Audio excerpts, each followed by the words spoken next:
Hello again. Guess what? It will soon be Christmas.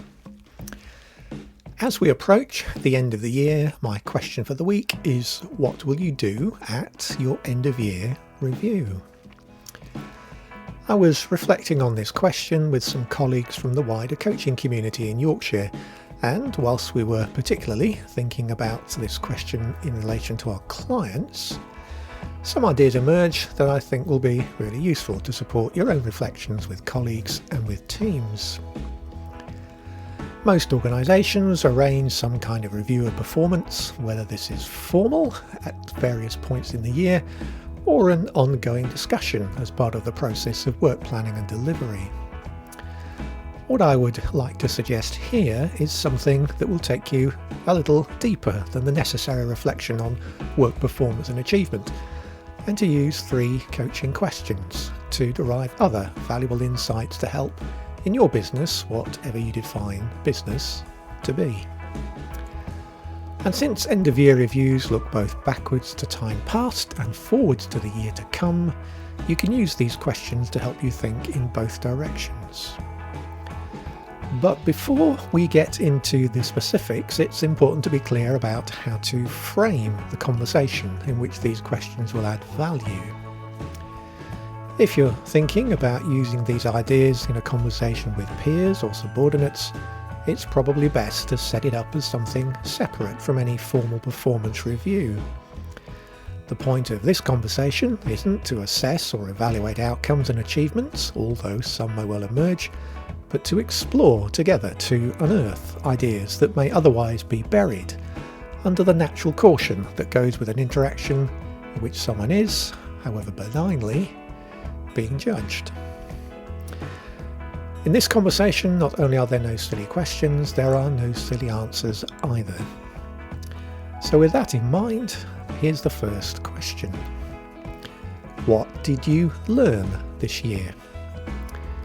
When you ask the question, it's usually helpful not to qualify it with, for example, but to leave it completely open to see what ideas emerge.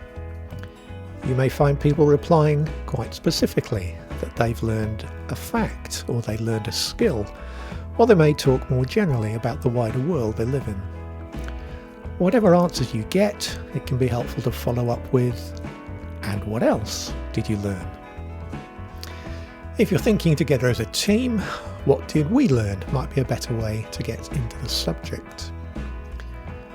When turning to the forward-looking question, what do we hope or need to learn next year, you can build this on the successful learning of 2020. As you explore a question like this, you will make discoveries not only about what you've learned, but also how you've learned. And the very fact that you have learned should give you further confidence that you can and will continue to adapt and respond successfully in the face of the uncertainties of 2021. So a second question is this.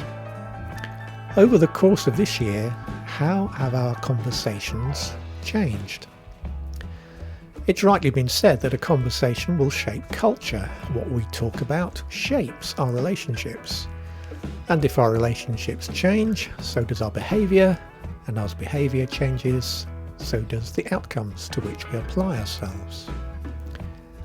Conversations show us where our priorities are and express our moods. To give an example, through the course of 2020, conversations with colleagues in Coaching York went from optimism about the year ahead, to shock as we faced the challenge of the pandemic, to defiance as we decided we would still maintain a programme of events for our members and actively to support struggling businesses. And from there we moved on to celebration as we look back on what we've achieved this year. How have your conversations changed, and what do those conversations say about you? Now, before I share my final question, I do need to say a quick word about Coaching York, since it's being part of that culture of a creative community of coaches that has inspired some of the content of these podcasts.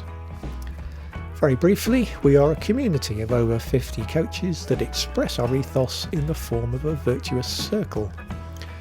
We invest heavily through generous peer support in raising the expertise of our coaching professionals.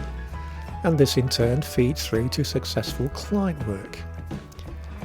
Put these two factors together and they support our community-based coaching, bringing our expertise to people, groups and organisations who would not otherwise be able to access coaching. Get in touch if you want to find out more about us. And so to my final question, which is a personal one. What keeps bringing you back to these podcasts? Across my various social media channels, around about 100 people tune in every week to these reflections. What keeps bringing you back? And what else would you like me to cover in 2021? So whilst right now you're online, why not drop me a quick line either by email or on the social media feed where you've found this, and let me know in a sentence or two what it is about C21 Life Hacks that occasionally makes it worth 6 or 7 minutes of your time. Thanks again for tuning in this year, and have a safe and meaningful Christmas season, and every success for 2021.